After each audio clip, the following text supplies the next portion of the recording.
दोस्तों, legal and legal में एक बार फिर से आपका स्वागत है। 6 अगस्त 2022 को सुप्रीम कोर्ट के वरिष्ठ अधिवक्ता कपिल सिब्बल ने सुप्रीम कोर्ट के बारे में बहुत सारी ऐसी बातें कही थी जिनकी किसी भी अधिवक्ता से उम्मीद नहीं की जा सकती, खास तौर से कपिल सिब्बल जैसे वरिष्ठ अधिवक्ता से। उन्होंने कहा था कि सुप्रीम कोर्ट से अब उन्हें कोई उम्मीद नहीं है। बहुत कुछ उन्होंने कहा था, लेकिन उसके बाद से एक शांति सी छाई हुई थी, कहीं से कोई कमेंट नहीं आ रहा था। लेकिन आज सुप्रीम कोर्ट बार एसोसिएशन के चेयरमैन आदेश सिंह अग्रवाल ने कहा है कि कपिल सिब्बल वरिष्ठ अधिवक्ता हैं और उन्हें इस तरह की टिप्पणी नहीं करनी चाहिए थी।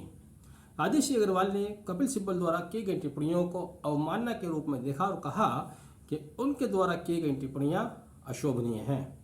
उन्होंने कहा कि यदि किसी अधिवक्ता के विरुद्ध न्यायालय के निर्णय नहीं आते हैं, तब अधिवक्ताओं को इस तरह की आलोचना न्यायालय की नहीं करनी चाहिए। आदेश अग्रवाल ने यह भी कहा कि न्यायिक प्रक्रिया भावनाओं से अलग होती है, केवल कानून के प्रभाव में आती है, कानून के लिए कार्य करती है।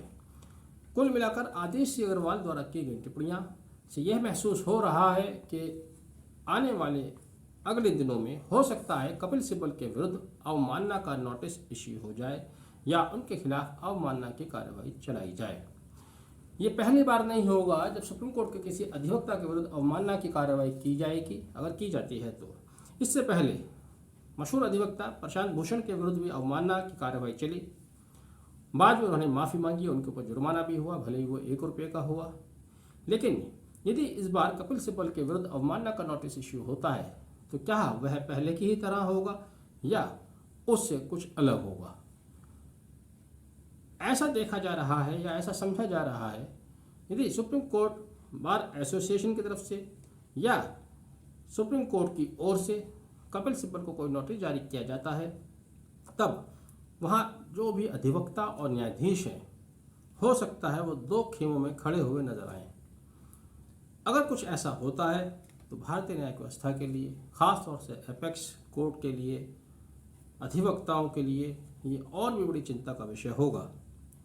अब ये मामला किस तरह से निपटाया जाए, इसका भी कोई रास्ता नहीं दिखाई दे रहा। चूँकि कपिल सिब्बल ने जो बात कही है, यदि इसके ऊपर कोई संज्ञान नहीं लिया जाता, कोई नोटिस जारी नहीं किया जाता, तो यह इस तरह के बयानों को, इस तरह की आलोचनाओं को और ज़्यादा बढ़ावा देने वाला होगा। और यदि इनके विरुद्ध कोई कार्रवाई की जाती है तो जैसे कि मैंने बताया, उस कार्रवाई का हश्र क्या होगा उसको भी समय बताएगा। बहरहाल ऐसे समय पर ये सुप्रीम कोर्ट के विरुद्ध टिप्पणी आई है, जिस समय पूरे देश के अंदर अलग अलग राजनीतिक उथल पुथल भी है, कानूनी गलियारों को लेकर भी वहाँ भी चर्चाएं हैं। क्योंकि हो यही रहा है कि जो निर्णय सरकार के विरुद्ध जाता है उसको अपोजिशन कहता है कि बिल्कुल ठीक है, जो निर्णय सरकार के पक्ष में चला जाता है उसको अपोजिशन कहता है बिल्कुल गलत है। और यही बात सरकार में बैठे हुए लोगों पर भी लागू होती है।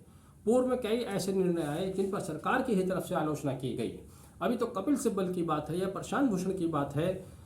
इससे पहले बड़ा ही चौंकाने वाला एक स्टेटमेंट रविशंकर प्रसाद ने दिया था, जो कि उस समय कानून मंत्री थे।